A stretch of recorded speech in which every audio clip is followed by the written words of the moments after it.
Okay guys, so it's my first time making this, so y'all gonna be doing this with me. So I have to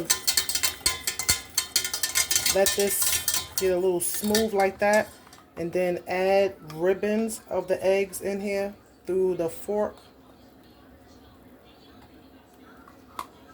and then let it keep whisking.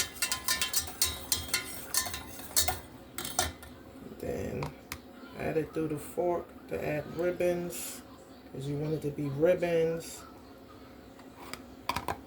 Okay.